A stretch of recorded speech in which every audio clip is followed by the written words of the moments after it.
एक term plan खरीदते हुए कौन कौन सी चीजों का ध्यान रखना चाहिए।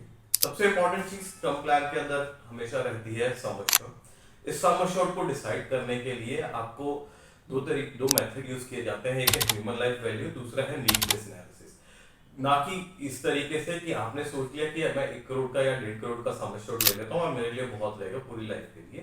इन दो मेथड को यूज किए बिना आप प्लीज अपना सम एश्योर्ड ना लीजिए। फाइनेंशियल एडवाइजर के साथ बैठिए और उसके साथ समझिए कि आपकी इंश्योरेंस रिक्वायरमेंट क्या है। इसके बेसिस पे ही आप अपना सम एश्योर्ड चूज करिए ताकि आप अंडर एश्योर्ड या फिर ओवर एश्योर्ड ना हो। दूसरी चीज है कि आपको कितनी पॉलिसी टर्म लेनी है। पॉलिसी टर्म मतलब कितनी देर तक आपको ये पॉलिसी को रन करना है। बहुत सारे पॉलिसी टर्म अवेलेबल रहते हैं आजकल। एक 99 ईयर तक जिसको होल लाइफ पॉलिसी बोला जाता है वहां तक की पॉलिसी टर्म रहती है।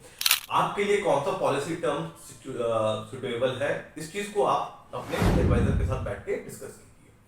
तीसरी चीज होती है premium payment term. Premium payment term decide करना भी बहुत जरूरी है क्योंकि बहुत अगर आप कुछ बिजनेस में हैं जिसमें आपको लगता है कि कुछ टाइम बाद शायद बिजनेस ना चले या कुछ और प्रॉब्लम ना जाए तो आप कोई छोटा प्रीमियम टर्म ले सकते हैं। अगर आप सैलरीड हैं तो आप एक लंबा प्रीमियम टर्म ले सकते हैं उसके अंदर। इस तरीके से आप अपना प्रीमियम टर्म चूज कीजिए। चौथा पॉइंट है राइडर सेलेक्ट करना। राइडर सेलेक्ट करने के लिए बेसिक टर्म प्लान के साथ हमारे पास accidental rider, critical illness rider, premium waiver rider, ये 3 राइडर मेजरली मिलते हैं।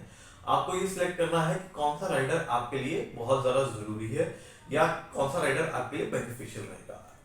मैं ज्यादातर वेवर और प्रीमियम राइडर कस्टमर्स को रिकमेंड करता हूँ ताकि उनकी पॉलिसी सही तरीके से चल सके अगर किसी ना किसी तरीके के लिए उनको कोई फाइनेंशियल कंडीशन आ जाती है। पांचवा पॉइंट ये है कि कौन सा प्लान और कौन सी कंपनी से आपको टर्म इंश्योरेंस लेना है।